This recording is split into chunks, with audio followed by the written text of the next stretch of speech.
കുട്ടികൾ ഭക്ഷണം കഴിച്ചിട്ടില്ലെങ്കിൽ ഉമ്മമാരിപ്പോൾ ചെയ്യുന്ന പണി എന്താണ്? നേരെ ഫോൺ എടുക്കുക, തുറക്കുക, ഇത് കൊടുക്കുക.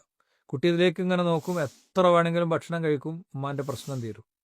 കുട്ടി കരഞ്ഞുകൊണ്ടേ ഇരിക്കുകയാണ്, നേരെ ഇത് തുറക്കും, നേരെ കയ്യിൽ കൊടുക്കും.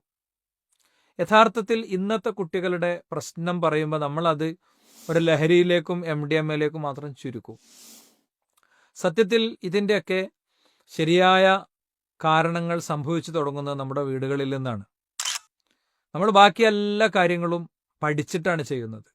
ഡ്രൈവിങ്, പാചകം, നമ്മൾ ചെയ്യുന്ന ജോലികൾ ഏതാണെങ്കിലോ ആ ജോലികളൊക്കെ. എന്നാൽ പാരൻറ്റിങ്ങോ? വിവാഹം കഴിക്കുന്നു, കുട്ടി ഉണ്ടാകുന്നു, കുട്ടി നമ്മളെ കയ്യിൽ കിടന്ന് വളരുന്നു. അതിന് പ്രത്യേകിച്ച് ഗൈഡ് ലൈനുകളൊന്നുമില്ല.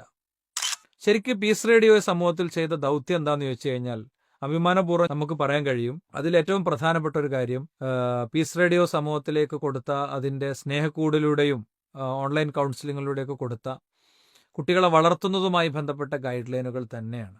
ഒരുപാട് രക്ഷിതാക്കൾക്ക് വെളിച്ചം പകർന്ന ഒരു സംഭവമാണത്. മാത്രമല്ല, അത് ഒരു ഗൈഡ് ലൈൻ കൊടുക്കുന്നതിലുപരി കുട്ടികളുടെ സ്ക്രീൻ ടൈം റീപ്ലേസ് ചെയ്യാനുള്ള പദ്ധതികൾ ഉണ്ടാക്കി മുന്നോട്ട് പോകാൻ നമുക്ക് പറ്റിയിട്ടുണ്ട്.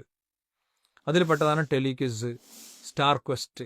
ഒരു പാരലൽ സിസ്റ്റം നമ്മൾ ഡെവലപ്പ് ചെയ്തിട്ടുണ്ട്, കിഡ്സ് ഗാലറി, ജമീലിലെ. ഇതൊക്കെ ശരിയാം വിധം മുന്നോട്ട് കൊണ്ടുപോകുന്നിടത്ത് രക്ഷിതാക്കളുടെ ഒരു വലിയ സപ്പോർട്ട് ആവശ്യമുണ്ട്. നമുക്കിതിനൊക്കെ ഒരുപാട് മാൻ പവർ ആവശ്യമുള്ള മേഖലയാണ് ഇതൊക്കെ. ഇതിൻ്റെ എഡിറ്റിങ്, ഇതിൻ്റെ അപ്ലോഡിങ്, ഇതൊക്കെ പ്രത്യേകിച്ച് വീട്ടിലിരിക്കുന്ന സ്ത്രീകൾക്കൊക്കെ പേഴ്സണലി ചെയ്തു തരാൻ പറ്റുന്ന കാര്യങ്ങളാണ്. ഇപ്പം നിങ്ങൾ സന്നദ്ധമാണെങ്കിൽ പീസ് റേഡിയോയിലെ ഫീഡ്ബാക്ക് ഓപ്ഷനിൽ മീഡിയ സ്കൂൾ എന്നുള്ളൊരു വിൻഡോ ഉണ്ട്. ആ വിൻഡോയിലൂടെ നിങ്ങൾക്ക് പറയാം. പീസ് റേഡിയോയുടെ മൊബൈൽ നമ്പർ വഴി നിങ്ങളുടെ സന്നദ്ധത അറിയിക്കാം.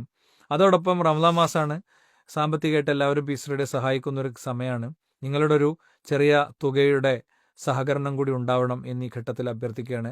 ഡൊണേറ്റ് ചെയ്യാനുള്ള സംവിധാനങ്ങൾ ഈ ലിങ്കിൻ്റെ താഴെ ചേർത്തിട്ടുണ്ട്. അതുപയോഗിച്ച് നിങ്ങൾ ഡൊണേറ്റ് ചെയ്യുക. പീസ് റേഡിയോ ആപ്പ് തുറന്നാൽ ഡൊണേറ്റ് എന്നുള്ള ബട്ടൺ കിട്ടും. അതിൽ പ്രസ് ചെയ്താൽ നിങ്ങൾക്ക് റെസിപ്റ്റ് അടക്കം പ്രിൻ്റ് ചെയ്തെടുക്കാവുന്ന രീതിയിൽ ഇപ്പോൾ നമ്മുടെ ഓപ്ഷൻ നമ്മൾ അപ്ഡേറ്റ് ചെയ്തിട്ടുണ്ട്. എല്ലാവരും ശ്രദ്ധിക്കുക. ഇനി പൈസ ഒന്നും തന്നിട്ടില്ലെങ്കിലും കുട്ടികൾക്ക് ഫോൺ കൊടുക്കരുത് കേട്ടോ. നിങ്ങൾ റേഡിയോ കേട്ടിട്ടില്ലെങ്കിലും വേണ്ടില്ല, ഈ ഒരു ഉപദേശം ഒന്ന് കേൾക്കുക. എന്താ, കുട്ടികൾക്ക് നമ്മൾ ഒരിക്കലും ഫോൺ കൊടുക്കരുത്. ചെറിയ കുട്ടികൾക്ക് പ്രത്യേകിച്ച് ഒരു 5 വയസ്സിൻ്റെ ഉള്ളിൽ പരമാവധി ഫോണ് ഒരു കത്തി കൊടുക്കുന്നതിലേറെ ഗൗരവത്തിൽ കാണണം എന്ന് അഭ്യർത്ഥിക്കുകയാണ്. Peace radio, Jameel, wisdom media school തുടങ്ങിയ മഹത്തായ സംരംഭങ്ങളെ സാമ്പത്തികമായി സഹായിക്കാൻ ഉദ്ദേശിക്കുന്നവർ പീസ് റേഡിയോ ഹോം സ്ക്രീനിലെ താഴെ വലതുഭാഗത്ത് കാണുന്ന ഡൊണേറ്റ് ഓപ്ഷൻ ഉപയോഗിച്ച് നിങ്ങളുടെ തുക കൈമാറാവുന്നതാണ്.